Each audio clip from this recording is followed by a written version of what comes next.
Olá a todos e todas. Hoje a gente começa a aula de eletrocardiograma. Eu sou a professora Cristiane Lopes, Departamento de Ciências Fisiológicas. E já falando para vocês, o eletrocardiograma é um exame que avalia a atividade elétrica cardíaca. Mas que a atividade elétrica cardíaca, como ela precede a atividade mecânica cardíaca, a avaliação da atividade elétrica nos permite, na verdade, prever se o coração terá atividade mecânica adequada. Então, nessa aula na fisiologia, a gente vai estudar o traçado normal, o que é possível observar no traçado normal e por que ele é gerado, como ele é gerado, ok? Então, vamos começar a aula da fisiologia da atividade elétrica cardíaca através do eletrocardiograma. Então, só para lembrar, o coração é um órgão único, ele está situado centralmente na cavidade torácica, mas deslocado à esquerda, né? Em geral, ele tem uma certa inclinação, que pode variar aí de 30 a 60 graus, até 90 graus, na verdade, dependendo das características físicas do indivíduo, né? Um sujeito mais longilíneo tem um coração mais na vertical, desculpa, menos inclinado, enquanto uma pessoa mais compacta, por exemplo, ela tem um coração um pouquinho mais inclinado. Mas ela estando no primeiro quadrante, a gente já vai ver o que é considerado o primeiro quadrante do eletrocardiograma, é considerado normal. Então aqui nós temos um coração médio, aqui com uma inclinação em torno aí de 60 graus, sendo que o átrio direito é a única estrutura do coração que acaba ficando do lado direito do tórax, enquanto o átrio esquerdo, o ventrículo direito e o ventrículo esquerdo acabam ficando do lado esquerdo da cavidade torácica, ok? Lembrando que o coração ele tem 4 câmaras, né, 2 átrios, 2 ventrículos, e para que ele funcione, ele depende da atividade elétrica das suas células. Lembrando que nas células contráteis do músculo cardíaco, nas células do miocárdio, o potencial de ação ele é bem mais lento que no neurônio, por exemplo, né? Aqui nós vemos um potencial de ação de uma célula do músculo cardíaco. Então, nós temos aqui a despolarização, que acontece por entrada de sódio na célula.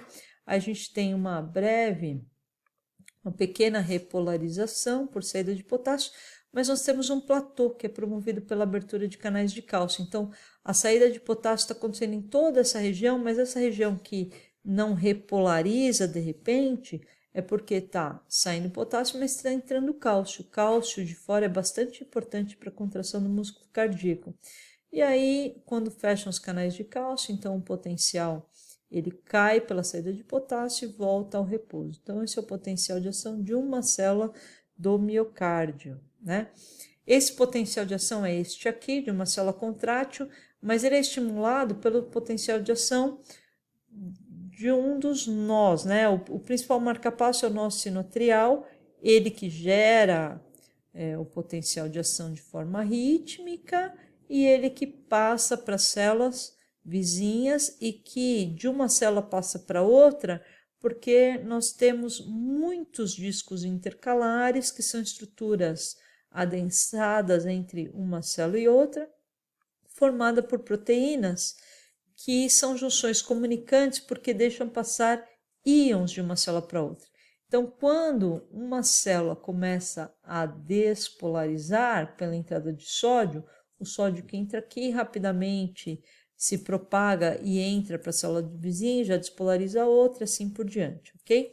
Então, nós temos um marcapasso que fica no átrio direito, que é o nó sinoatrial, o principal marcapasso, e ele que inicia os potenciais de ação no eletrocardiograma.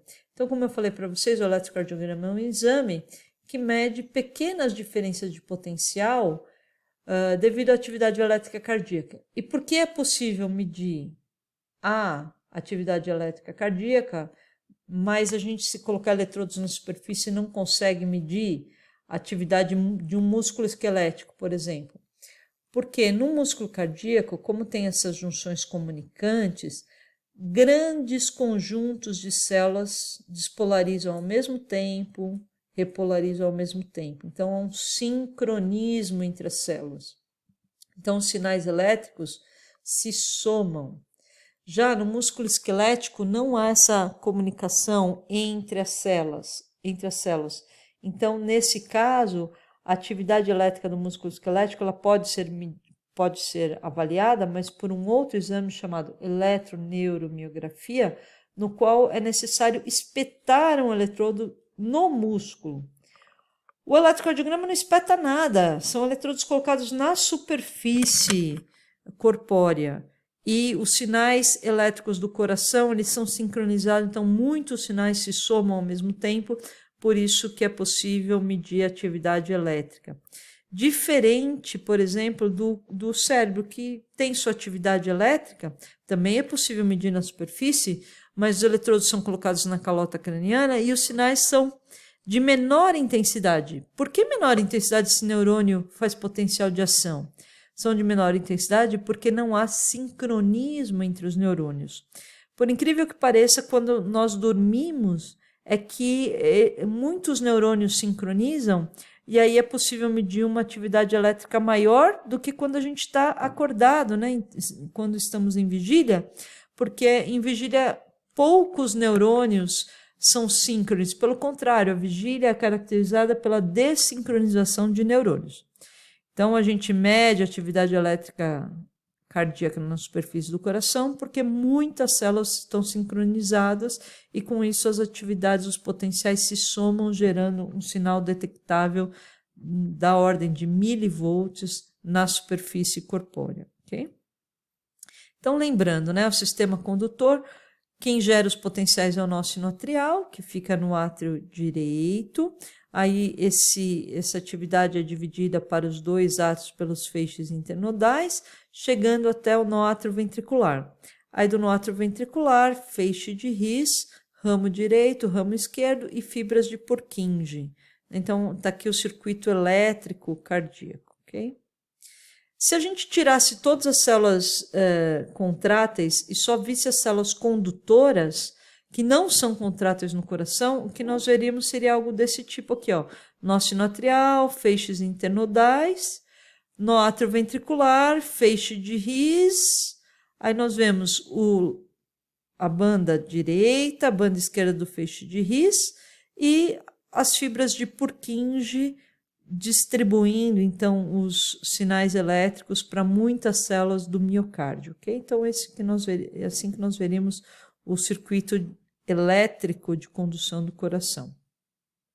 Bom, quais são as aplicações do eletrocardiograma? O eletrocardiograma serve principalmente para diagnosticar isquemias do miocárdio infarto, sobrecargas atriais ou ventriculares, ou as duas, arritmias, se for registrado durante a ocorrência de uma arritmia, para ver efeitos de alguns medicamentos, como digitálicos, que são medicamentos usados para insuficiência cardíaca, e os digitálicos, eles aumentam a eficiência cardíaca, mas também, se a dose é elevada, eles promovem intoxicações, então é importante avaliar, para ver alterações eletrolíticas, principalmente do potássio, diminuição de potássio, aumento de potássio, mas é importante dizer que para avaliar alterações eletrolíticas, o importante é dosar sódio, potássio, mas se houver intoxicação é possível ver ondas alteradas no eletro, e o funcionamento de marcapassos mecânicos, quando a pessoa precisa de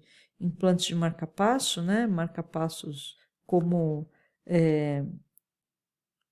estimuladores cardíacos externos, né?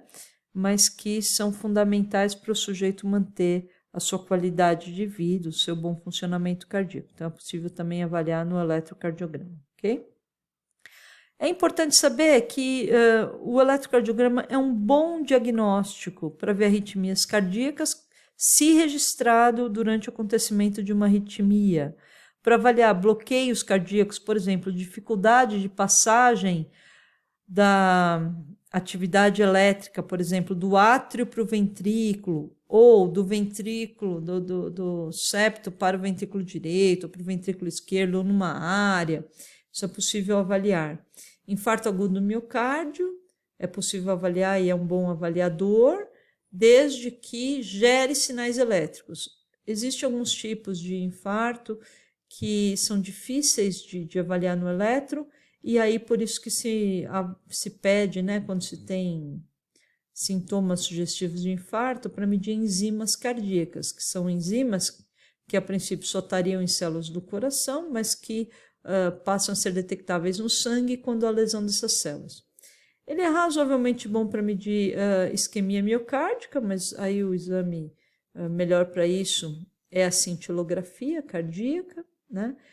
Não é um bom exame para medir hipertensão e nem insuficiência cardíaca. Aí tem o ecocardiograma para medir hipertensão, se usa o esfigmomanômetro para avaliar a pressão arterial, mas é possível também avaliar alguns efeitos da hipertensão e da insuficiência também no eletro.